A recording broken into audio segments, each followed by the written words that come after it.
Trigger warning, spoiler alert, you're listening to the 145th and a half episode of the Tom Kelly Show. Bob Saget is dead, and that has just screwed up my week, people. I'll be shallow about it for a second.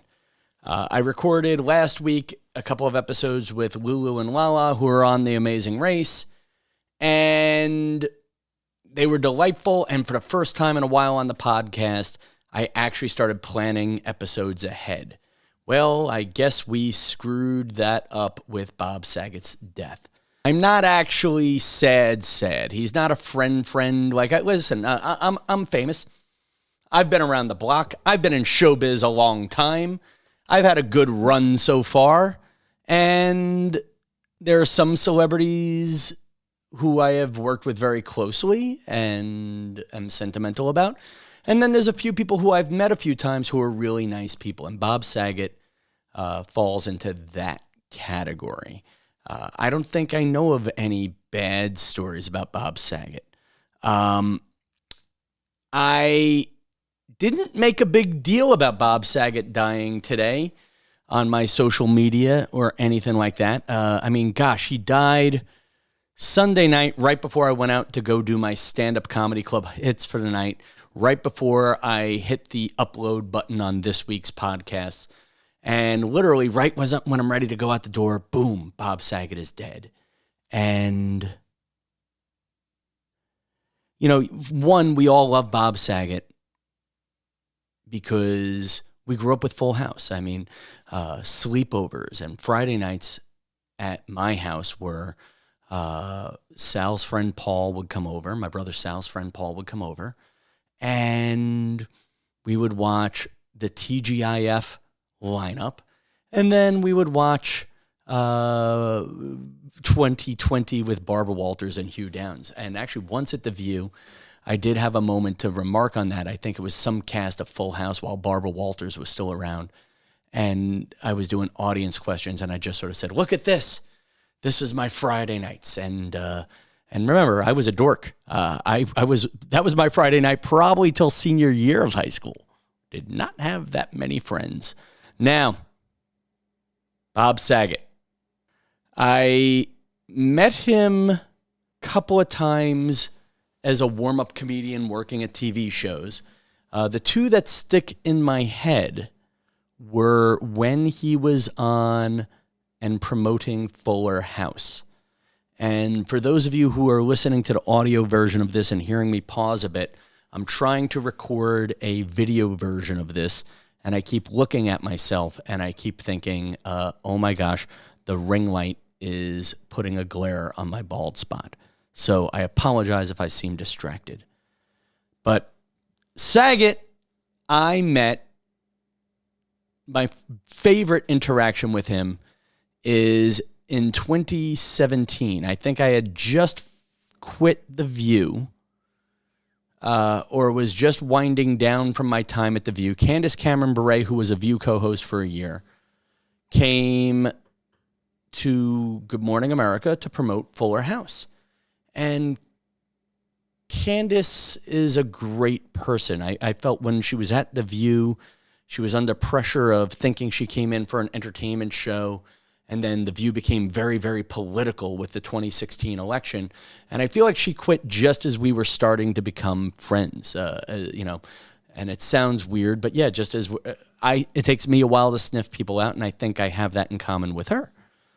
And I see her at Good Morning America, and man, she made me feel like an old friend. Like she was happy to see me there, happy to see me doing well, and I was happy to see her doing well. And we had a good minute or two of talking, and I say to Candace Cameron Bure, and by the way, I don't call her Candace Cameron Bure. I'll call her Candace when I'm just talking to her. But I do love saying her full name, Candace Cameron Bure. In fact, I used to sing it in my head. I've never sang it like this to her, but I would go, Candace Cameron Bure, like Strawberry Beret.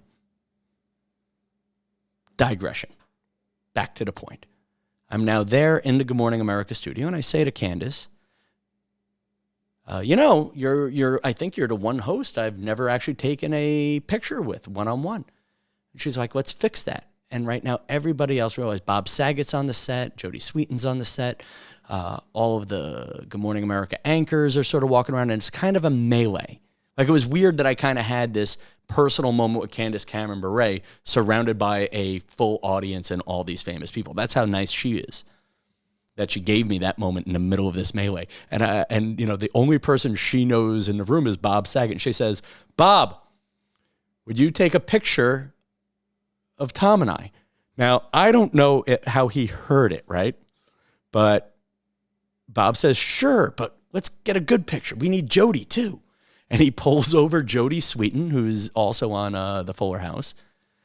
And arguably my most liked picture ever on Instagram is me, Candace Cameron Bure, Jodie Sweetin, and Bob Saget. Anyway, and then Bob gives me back the phone, and I look at Candace, and I'm like, just so you know, I wanted a picture with you as my friend. I wasn't looking for a star effort picture, And I mean, it was a funny moment. And then almost like an embarrassed daughter or a proud daughter, she just goes, I know, Tom.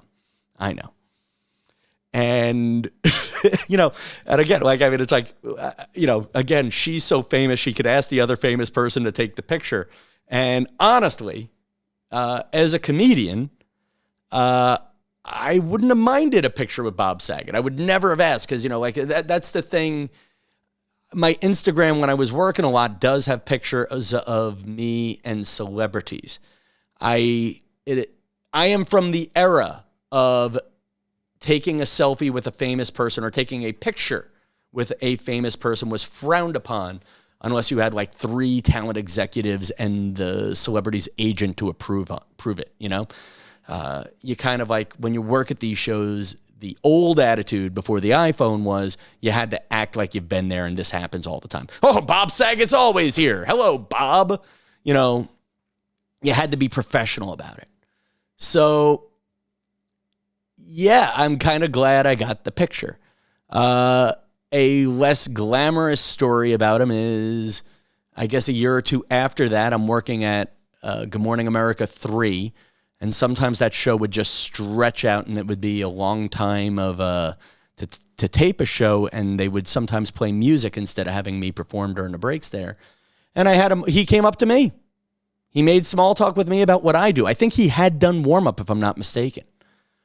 And yeah, he had done warm-up before, and that was kind of like, he made me feel special about what I do. We actually had another nice minute or two talking about his affection for Candace Cameron Bure, and I said the one thing I like about that whole Full House and Fuller House crowd is they stood by Aunt Becky, if you remember that. Now me, as a comedian all by myself, I love a good Aunt Becky paid to get you into college joke. Like whenever I see a young white girl of seeming privilege, I like to go, and I'll bet you Aunt Becky paid to get you into college. And I haven't done that in years. I mean, I have, again, it's a pandemic. Been hiding in a bubble here, people. But I swear the joke worked in 2018. But yeah, that's something too, man. The world was after his co-star.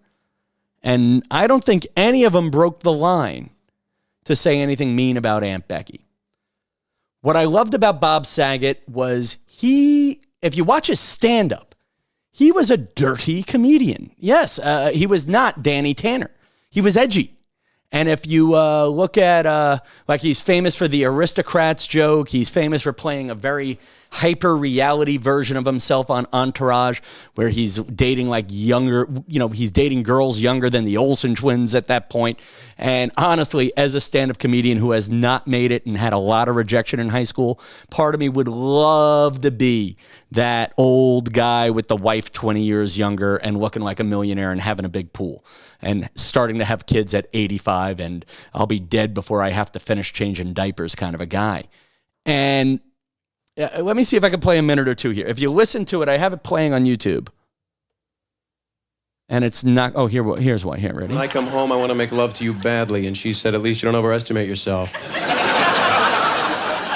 But I'm nuts over her. She's this tall. It's my dad's joke. And there you go. Actually, and that's enough. He just did a midget joke. A midget joke. And again, now this is on the Rodney Dangerfield specials on HBO, but he was so likable, he could do that. And I think, or always wanted to have something like that. I felt like that's me. I'm a little bit mean, a little bit edgy. I hurt people's feelings, but I'm so adorable, it erases all of that.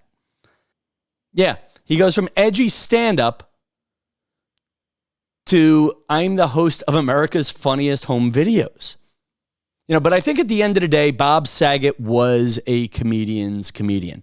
He went to clubs.